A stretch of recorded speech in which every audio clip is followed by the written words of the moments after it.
ng 86 na taon, DZRH ang naging kaagapay ng mga Pilipino sa balita, sa serbisyo at sa bawat kwento. 86 na taon ng tiwala at sa mga darating pang taon, mas pinalakas at mas pinagtibay para sa Pilipino. DZRH. Una sa Pilipinas, una sa Pilipino. Serbisyong tapat sa'yo, DZRH.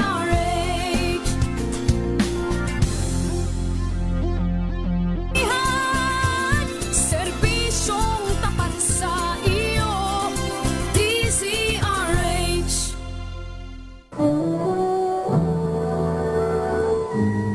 Kauna-unahan sa Pilipinas. Manila Broadcasting Company. DZRH, a proud member of MBC Media Group.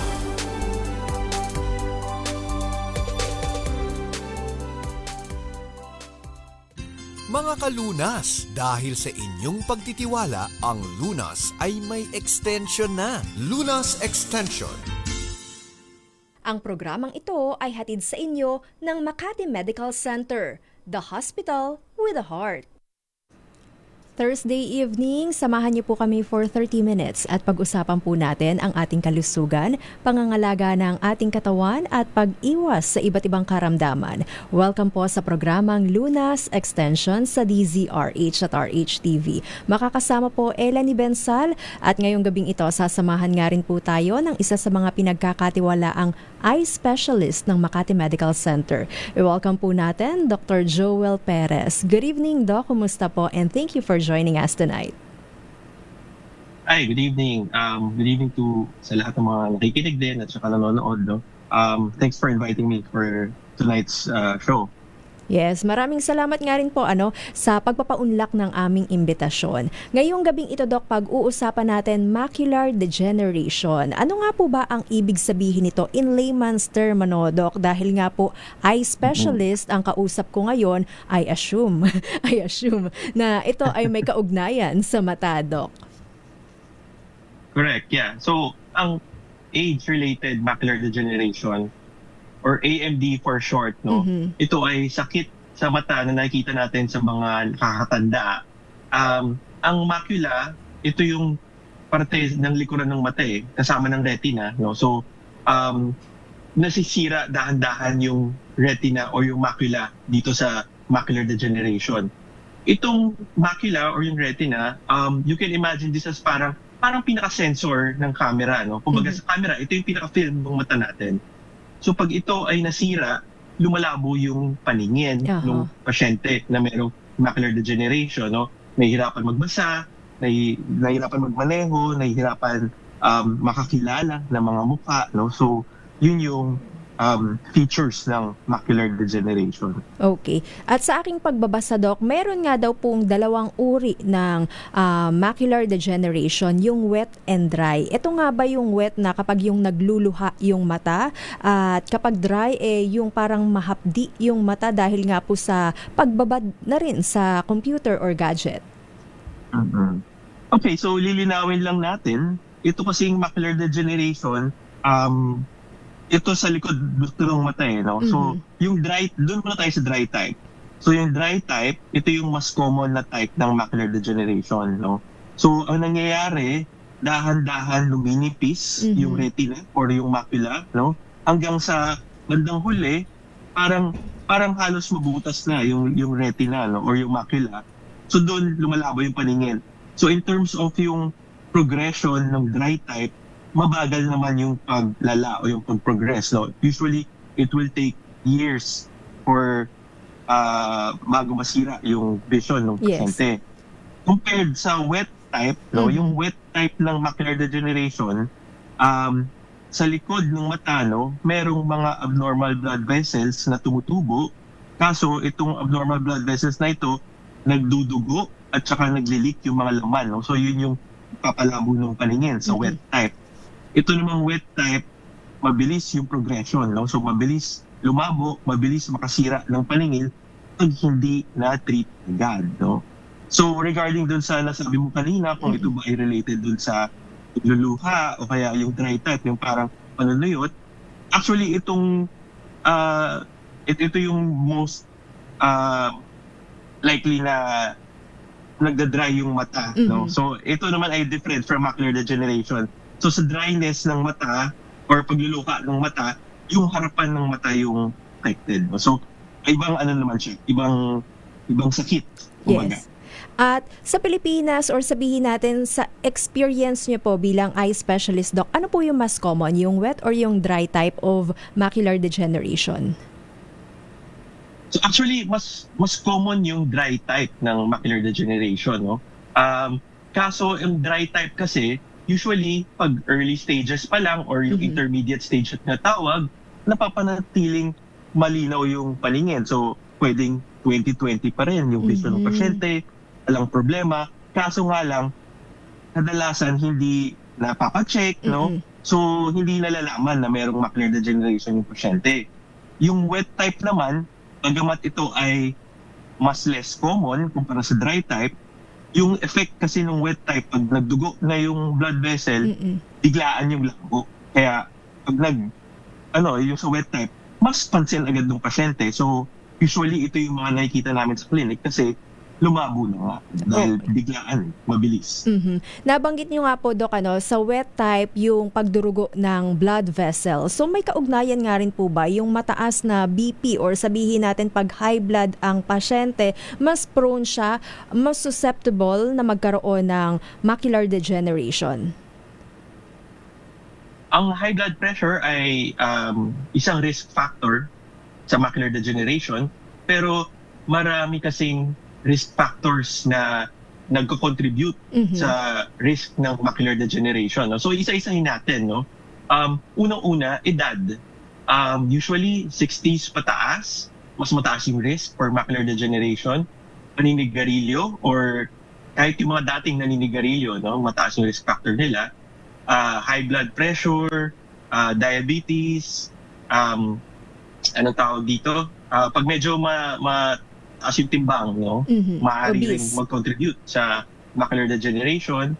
And even yung exposure sa sun, no? Nang walang protection, halimbawa, walang sombrero o walang shades, naaring makakontribute din sa macular degeneration kasi lahat ito nagdagdag ng oxidative stress sa mata natin. Kaya yun yung mga pwede mag-cause ng macular degeneration. Hindi lang siya isa. Kumbaga, itong lahat ng binanggit ko, combined. High risk ka rin daw po ba, Doc, na maituturing yung mga taong may grado na yung mata? Ito namang mga may grado yung mata, hindi naman, no? So, ang grado ng mata ay hindi directly related sa macular degeneration. So, iba yung cause ng panlalabo sa grado ng mata kumpara sa macular degeneration. At kapag nga rin po ba na-diagnose na may macular degeneration ang pasyente, Doc, will it lead to blindness? Maaari nga po bang maging sanhi ito ng pagkabulag ng pasyente? Actually, yung kabutihan, if we look at it on the brighter side, no, ang macular degeneration ay hindi magdudulot ng total blindness. So, sa macular degeneration, ang apektado dito ay yung pinaka-central vision natin. So yung mga pasyente na apektado na yung central vision, usually ang pag-describe nila may parang itim sa gitna ng paningin. No? So halimbawa, pag nakatingin kayo sa akin, nakikita niyo yung tenga ko, yung sa gilid ko, pero yung mukha ko, yung features ng mukha ko, hindi siya malinaw. O kaya yung iba, pag nagbabasa sila, parang may mga letra na kulang or baliko. So yun yung pinaka-apektado. Hindi naman total blindness. So yung mga merong macular degeneration, usually nakakalakad pa rin naman, no, na marami pa rin mga gawain na nagagawa, except yung mga activities na nag-require ng detailed or fine vision. No? Sa pagmamaneho, Dok, paano ito nakakaapekto sa mga may macular degeneration? Lalong-lalo na kapag gabi, madilim na, di ba? So pag halimbawa, nagmamaneho, yung trabaho nyo, no, or parati kayo nagmamaneho dito sa Pilipinas, lalo na, hindi naman ito nakaka-cause ng macular degeneration. Ang kalaban natin dito usually eye strain or fatigue, no? So same as yung very common na yung mahilig mag-cellphone or mahilig magbasa sa madilim, no? Again, hindi naman ito magkakos ng macular degeneration. So, okay lang. Pero, syempre, pag pagod yung mata, maaaring sumakit yung mata, no? O pag matagal ka na nagda-drive, maaaring ma-strain. So, pagka ganun, pahinga lang, actually, magiging okay na ulit, no? Okay. Alamin nga rin natin, Doc, na yung pagbabasa at yung spend mo sa trabaho for a long period of time, tapos maliligo, maaari nga rin daw po ba yan cause ng macular degeneration, or sabihin natin may ang tawag dito,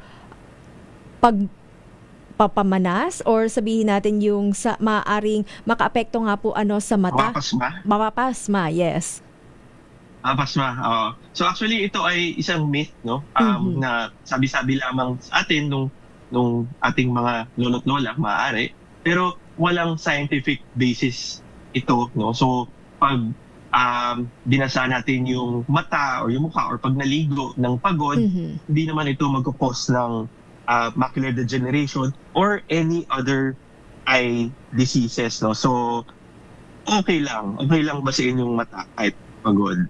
Paano nga rin po ba dinadiagnose at ano nga rin po ba yung angkop na gamutan at management para dito sa macular degeneration? Yan po ang ating babalikan, Doc, maya-maya sa ating pagbabalik dito sa ating programa. Meanwhile, kung kayo nga rin po ay may katanungan, i-message or i-post na po yan sa ating Facebook page na DZRH News. Magbabalik po tayo pagkatapos lamang ng ilang paalala.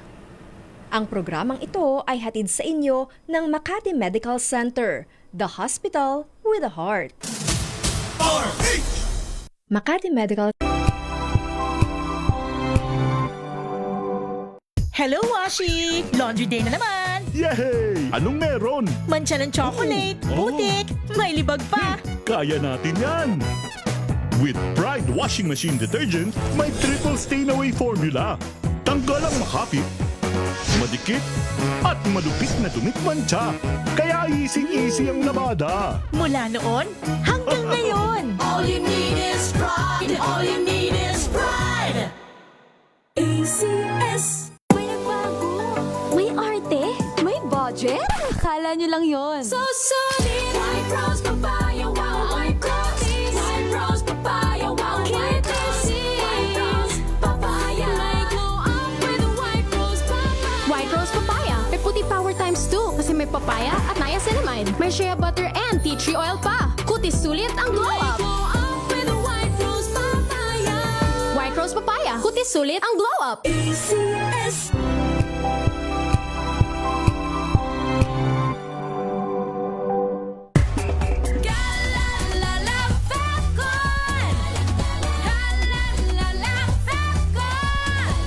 Ang bango ng sampayan. Tara na magsayaw. Kalafabton, amoy nakaka-joyful.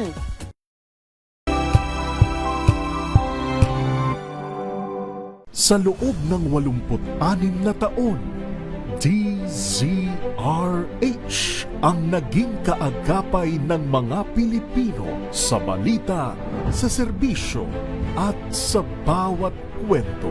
86 na taon ng tiwala at sa mga darating pang taon, mas pinalakas at mas pinagtibay para sa Pilipino.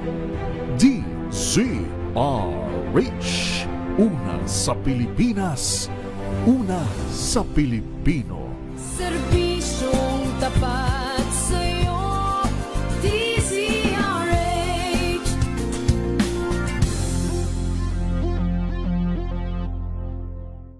Maagang balitaan, maagang usapan sa mga issue at balita. Kasama si Kuya Angelo Palmones sa Magandang Umaga Pilipinas. Mula Lunes hanggang Biyernes.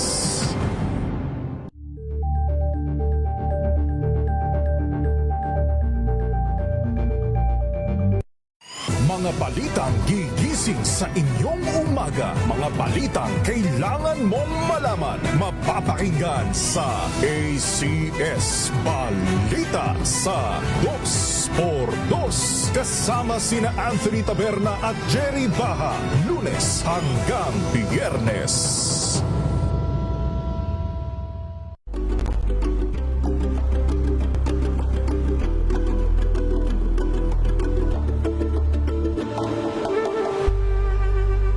Alamin ang mga maiinit na isyung pambayan, mga balitang kailangan mong malaman, usapin sa pamahalaan, politika, ekonomiya at kabuhayan. Ito ang mga dapat mong malaman, pakialaman at pag-uusapan dahil kayo ang tinig ng mamamayan dito sa Damdaming Bayan. Live sa DZRH Radio, DZRH TV at DZRH Digital. Kasama sina Lakay, Deo Macalma at Elaine Apit. Araw-araw, Lunes hanggang Biyernes. Damdaming Bayan. Samahan niyo po ako hanggang 7:30 ng gabi. DZRH Usapang Liga. Magandang gabi Pilipinas, Metro and Mega Manila, nas extension sa DZRH. Extension. Ang programang ito ay hatid sa inyo ng Makati Medical Center, the hospital with a heart. Nagbabalik po second part ng ating discussion dito pa rin po sa programang Lunas Extension sa DZRH at RHTV. Kasama pa rin po natin Dr. Joel Perez ng Makati Medical Center, the hospital with a heart. Sa pagpapatuloy nga po, Doc, ng ating discussion, pinag-uusapan pa rin po natin macular degeneration. So ano nga po ba, Doc, yung pakiramdam ng na-diagnose na may macular degeneration, or sabihin natin kung hindi pa man nadadiagnose at suspetsang posibleng ganun nga po yung kahantungan ng kanyang eye condition? So yung macular degeneration, again, so depende sa stage. So pagka early pa lang, early stage, actually walang mararamdaman yung pasyente. Hindi niya malinaw pa rin yung vision, walang masakit, no? Pagka umabot na sa advanced stage, dito nagsisimulang lumabo yung paningin. So very important talaga na ma-check kahit wala pang symptoms, no? Dahil of course, yung pag-prevent yung mas gusto natin, yung paglala, kaysa yung pagmalala na doon pa lang makikita, no? Pero doon sa mga pasyente na apektado na pag nasa advanced na yung stage, yung pag-describe nila usually parang may itim sa gitna ng paningin, no? So o kaya paminsan, pag nakatingin sila sa mga poste o mga pinto na diretso, parang may baliko o may gewang. So usually yun yung symptom na napapansin. So kailan po dapat magpa-check, Doc, sa doktor? So ideally, dapat, halimbawa, 40 years old pataas, ideally dapat meron ka ng baseline eye exam, no? Kahit wala pang symptoms, no?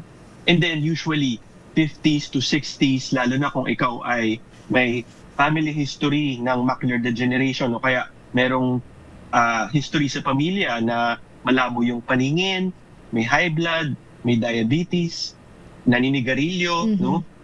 Mas importante pa na makapagpatingin, no? At masilip yung mata at yung likuran ng mata, no? Kung halimbawa naman biglang nanlabo yung paningin, no? Biglang may nakikita kayong baluktot na linya o kaya may itim sa gitna ng paningin, very important na diretso na kayo kaagad sa inyong eye doctor para ma-diagnose ng tama, no? And then pag nangyari ito, usually may test na ginagawa. Merong special test na tinatawag na ICG angiography test. So itong test naman na ito, merong dye na ini-inject sa ugat, no? And then merong special camera na kukunan yung likuran ng mata. So pagka ginawa itong test na ito, nakikita kung meron bang nagdudugo na blood vessel o kaya meron bang nagbara na blood vessel, no? So this is very important kasi pag na-detect ng maaga, makakapaggamot ng mas maaga, maaagapan yung paglala ng panlabo ng paningin, no? So itong machine na to, yung Zeiss ICG angiography machine, actually meron na sa Makati Med. Ito yung first in the Philippines, no? So very good na andito na para matulungan yung mga kababayan natin na may biglang nalabo yung paningin, madadiagnose agad. Okay. Nabanggit nyo nga po itong ICG or indocyanine green angiography machine na kauna-unahan nga po dito sa Pilipinas. Para sa kanino nararapat na mag-undergo sa ganitong klaseng procedure? So, itong ICG angiography, yung pinaka purpose niya is para makita kung merong nagdudugo or nagli-leak na blood vessels sa likuran ng mata, no? So, ito ay ire-request or ire-recommenda ng inyong eye doctor kung merong suspetsya ng may macular degeneration or other retinal diseases, no? So, importante na makapagpatingin yung pasyente sa eye doctor, tapos yung inyong eye doctor or ophthalmologist ang magsasabi kung kailanganin nyo ba itong test na ito or maaaring hindi na gawin, no? So, depende yan. At sabi natin, mas mabilis, mas effective, mas malinaw na nga rin po yung resultang maaaring maipakita nitong ICG angiography machine, Doc? Pero may mga preparation nga rin po bang kinakailangan sa mga pasyenteng nais pong magpakonsulta sa mga eye specialist at mag-undergo sa ganito? Yes, Doc. May mga preparation na kinakailangan nga rin po ba ang pasyente? Sorry, nagkaroon ng konting glitch, no? Ano yung huling question? Sorry. Yes, kung may mga kinakailangan nga pong paghahanda yung mga pasyenteng maaaring sumailalim po dito sa ICG angiography machine natin, Usually, lang naman, tawag dito, may skin test na ginagawa kasi titingnan kung may allergy ba o may maaaring mag-react yung pasyente dun sa dye na gagamitin sa test na ito. So, protocol naman yun. Standard protocol yan. Kapag wala namang reaction, pwede gawin yung test, no? So, hindi lang siya ginagawa pagka possible na allergic yung pasyente dun sa dye na gagamitin. Gaano kabilis yung magiging pagkuha ng resulta, Doc? Yung test itself, it will take siguro mga 15 to 20 minutes, no, yung buong kabuuan ng test. Pero yung resulta nung test, no, I think mga nasa 3 days after makita na yung official result, no, yung document. Pero depende rin yan kung kasama nyo naman yung inyong eye doctor dun sa test, makikita yun agad, no, makikita yun instant. Okay. And after the pagsuri natin dito sa ICG angiography machine, Doc, ano na po yung magiging recommendation natin sa pasyente kung sakali nga pong makita natin na may macular degeneration din siya? So, again, pagka nagawa na yung test, na-diagnose na, depende pa rin kung dry type or wet type ng macular degeneration.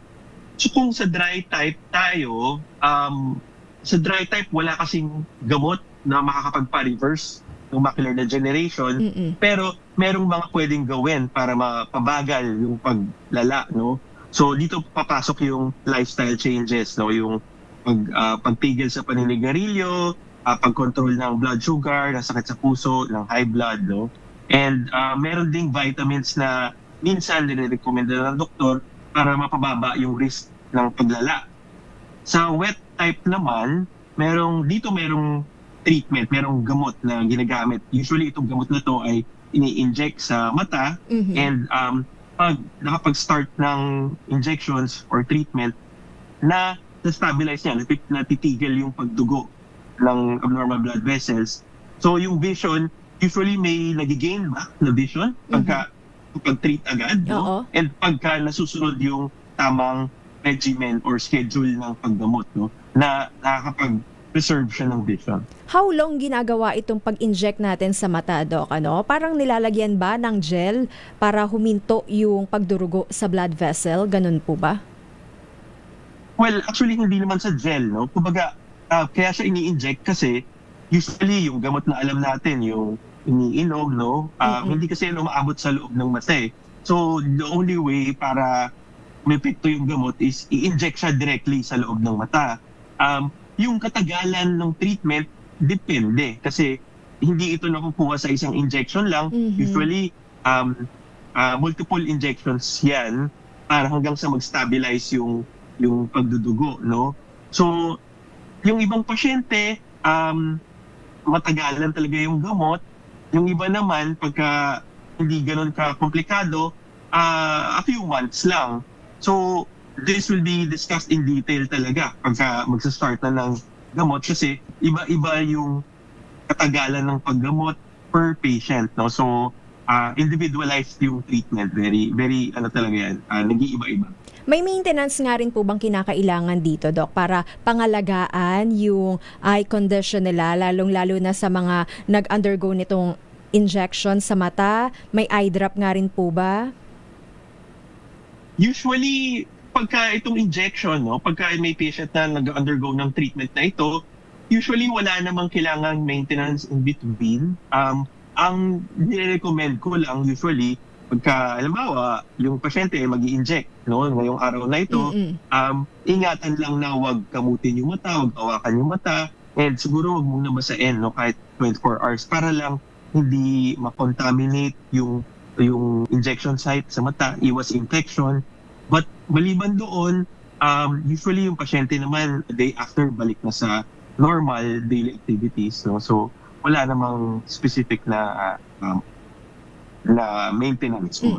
May mga pagkain or sabihin natin inumin nga rin po ba na ipinagbabawal at mas inirerekomendang kainin at i-take during the treatment process? During the treatment process, wala namang specific na recommendation in terms of pagkain. So yung usual na pagkain pa rin. Pero syempre, kung pagkain ng pag-uusapan, doon tayo sa balanced diet, no? So gulay, isda, no? Konting karne, pwede rin. So, for yung general health talaga, hindi specifically dun sa matang ini-inject. So, yun lang, balanced diet, healthy lifestyle. Yes. May question dito, Doc, hindi naman po kaugnayan sa macular degeneration pero regarding nga rin daw po sa katarata, papaano nga rin daw po ba ito gagamutin at makakatulong nga rin daw po ba yung sinabi nating ICG angiography machine para sa pag-detect or pagtukoy ng katarata? So yung katarata naman ay iba naman, no? Hindi ito nangangailangan ng ICG na test, pero ang katarata kasi ay kadalasan sa edad din yan, no? So unfortunately, walang way para ma-prevent yung pag-form ng cataract, no? Pag nagkakaedad tayo, talagang lahat tayo magkakaroon ng cataract eventually. Iba-iba nga lang, yung iba mas mabilis magkaroon ng cataract, yung iba naman mas mabagal. So pag sa cataract naman, halimbawa kung hindi pa gaanong makapal or nakukuha pa sa salamin, lumiliwanag pa, hindi naman ito ginagamot agad. Pero pag umabot sa punto na kahit magsalamin ay malabo pa rin yung paningin o maulap pa rin, no? Usually inooperahan yung cataracts. So ibang ibang treatment naman to. At hindi rin po maaaring gamitin yung ICG angiography machine para sa pag-detect or diagnose ng katarata. Correct.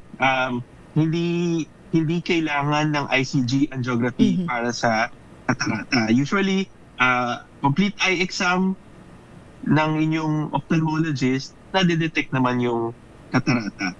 Okay, last message nga po natin, Doc, sa ating listeners and viewers para nga po mapangalagaan yung kanilang mata at syempre paalala na nga rin po na magpakonsulta sa ating mga pinagkakatiwalaang espesyalista.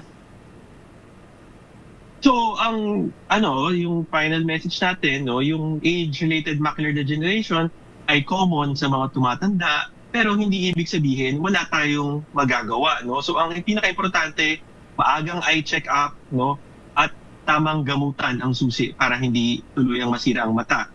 Pangalawa, hindi lang mata ang aalagaan, no? So, kailangan isipin din natin yung ating lifestyle, no? So, iwas paninigarilyo, dapat kontrolin ang blood pressure, ang sugar, no, tamang diet at regular exercise, no. At panghuli, huwag tayong matakot magpatingin sa ating ophthalmologist, no. Mas maganda na malaman agad kung meron tayong sakit sa mata compared sa yung antayin natin na lumabo yung ating paningin.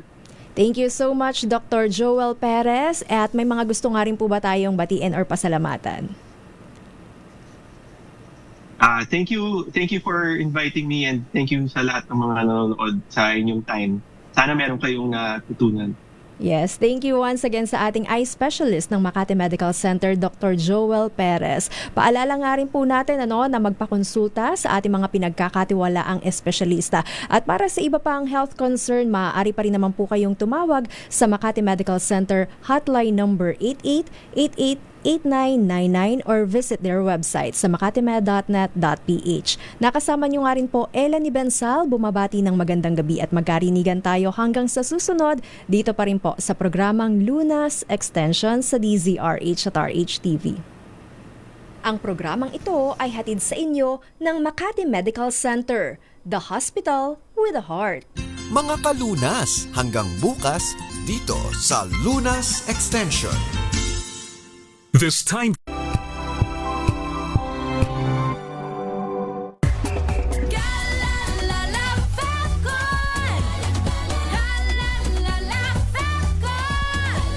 Ang bango ng sampayan, tara na magsayawan. Calefabcon, amoy nakaka-joyful.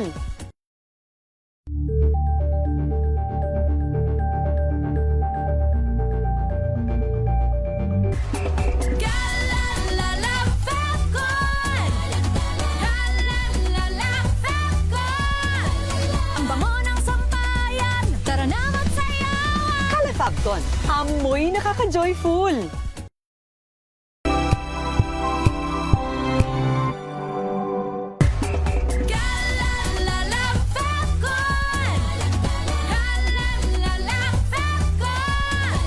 Ang bango ng sampayan, tara na magsayawan. Calefabcon, amoy nakaka-joyful.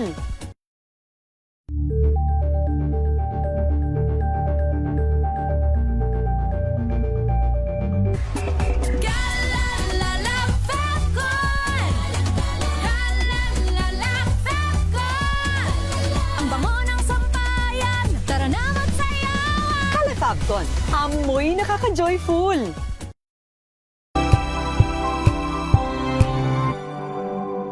sa loob ng 86 na taon, DZRH ang naging kaagapay ng mga Pilipino sa balita, sa serbisyo at sa bawat kwento.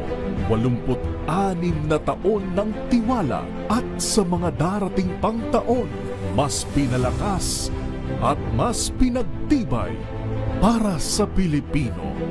DZRH, una sa Pilipinas, una sa Pilipino. Serbisyong tapat sa'yo, DZRH.